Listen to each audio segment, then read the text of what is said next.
Alright, so in this video, I want to talk all about voiceover classes and workshops. Are they scams designed to take your money and kick you out the door? Or are they actually helpful and needed? Or is it just not that black and white? Let's get into it.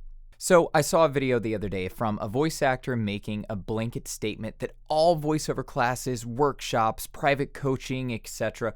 are scams and that you should stay away from them. Okay.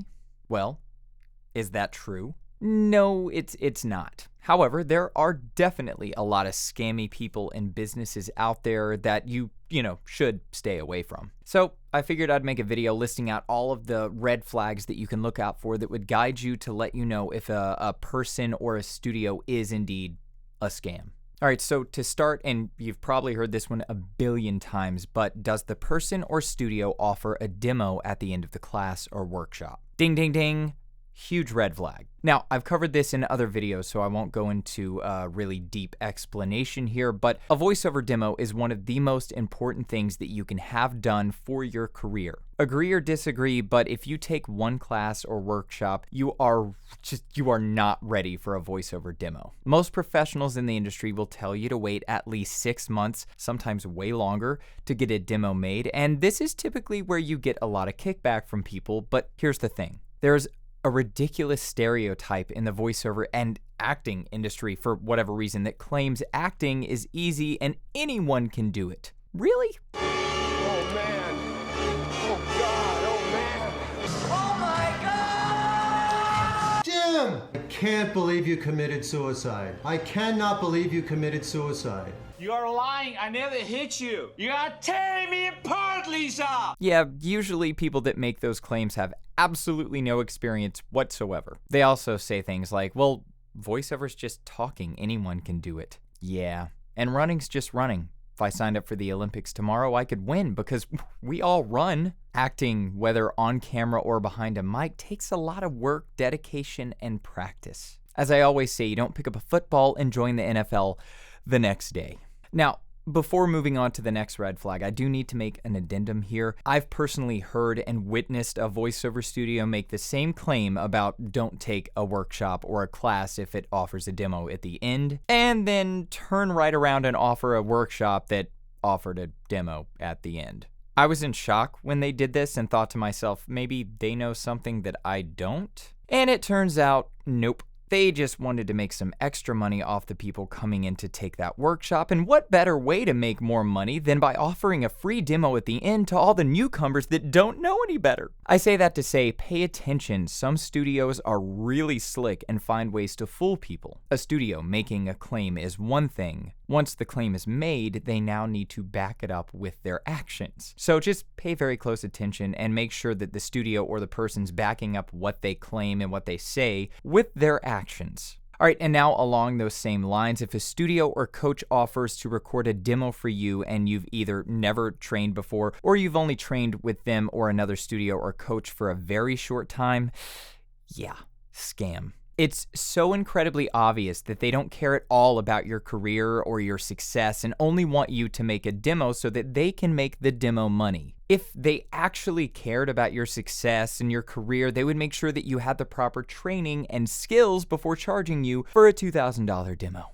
And I mean, $2,000, that's kind of middle of the road. There are some that are more expensive and some that are a little less these days. Now, back to the studio that I was previously talking about in the last red flag, but I witnessed one of their instructors advise a child to get their demo made, even though the child had never trained in voiceover in their entire lives. Not to mention, it was the first time that this instructor had ever talked to this child. So, easy target because the child doesn't know any better and the parent doesn't understand the industry. So, yeah, easy money.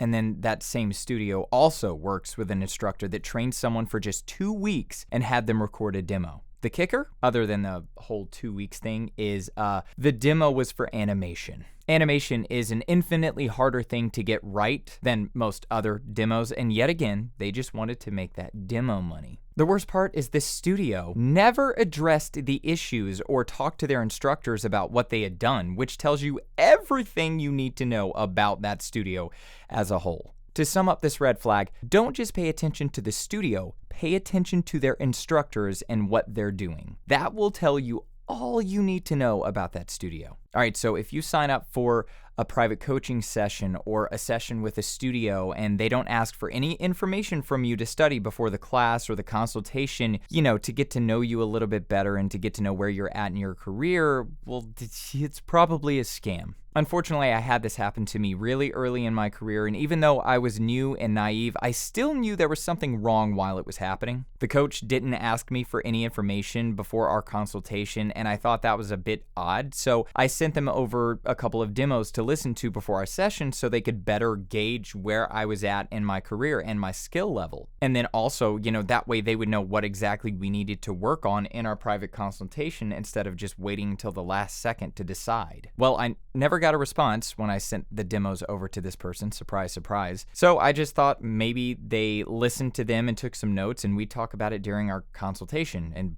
boy, was I wrong. The instructor, who was actually one of the instructors I talked about previously at that studio, didn't even listen to the demos until I brought it up in the middle of our consultation. So they took my money, didn't prepare for our session, and then waited until we were in the middle of the consultation to even listen to the demos, which means I'm now getting less time for the training that I signed up for. I could go on and on and on about how many red flags came up during our consultation. I honestly thought I was being pranked at a certain point. Anyway, this next one gets people all the time, and it makes sense as to why it would get a lot of people. If you're going to a studio to take a class, a workshop, or even just to record an audition, look at their setup very carefully. And not even the mics or the gear that they're using necessarily. Look at how the space or the booth is treated. If it's covered in foam and that's it, yeah, they're a scam. I've done an entire video all about how foam doesn't work that you can find in the description of this video, and you can go see or hear for yourself. But the booth or the space needs to be professionally treated with acoustic panels or a ton of other things that can give you the same results. Now, this one is tricky because more than anything, you need to be able to hear how the space sounds before you can even make a solid decision, unless the space is just covered in foam. In that case, they're probably a scam. But in the foam video I made, I give you an audio example of how a space is supposed to sound versus how it's not supposed to sound. It's supposed to sound dead, not hollow, like you're in a tin can or a cardboard box. And if that's what it sounds like, then yeah, they're definitely a scam. The reason this one gets people all the time is because it takes most people a little while to develop their ear training, as in hearing audio and being able to pinpoint not only that something is wrong with the audio, but exactly what's wrong with the audio. That can take quite a while to get good at. And that's why studios can cheap out and treat their spaces however they feel like, because most people don't have this type of ear training because they're just voice actors and they don't want to spend the time, the money, and the effort like audio engineers do to train their ears. So studios can just be,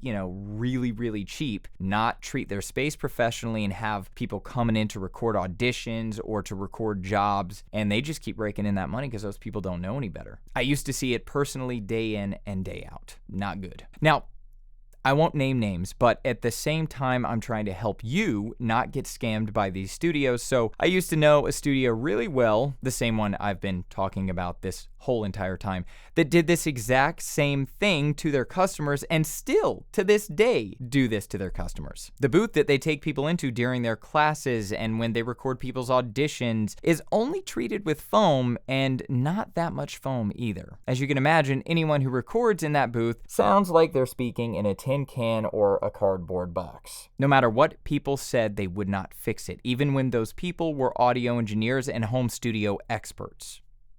So anyway, yeah, huge red flag. And really quick, if you want to improve your audio for your content like this, I have a free course over on my website that will help you get the foundations of recording better sounding audio. Anyway, to sum things up, not all classes or studios or coaches and workshops are bad. That's like saying all teachers are bad. So sure, there are a lot of bad teachers out there, but there are also a lot of great teachers as well. When people make a blanket statement like all studios are bad, all classes are bad, or all workshops are bad, it usually comes from a place of trauma. They've been screwed over one too many times, and I totally get it. I've been screwed over many times, not just in this industry, but in general. But that doesn't mean just because I've been screwed over a few times that it's all bad. You just got to pay attention. You just got to keep your eyes and your ears open, and usually you'll see some pretty definite signs. Stay safe out there, and when it comes to getting better at your craft and recording better audio,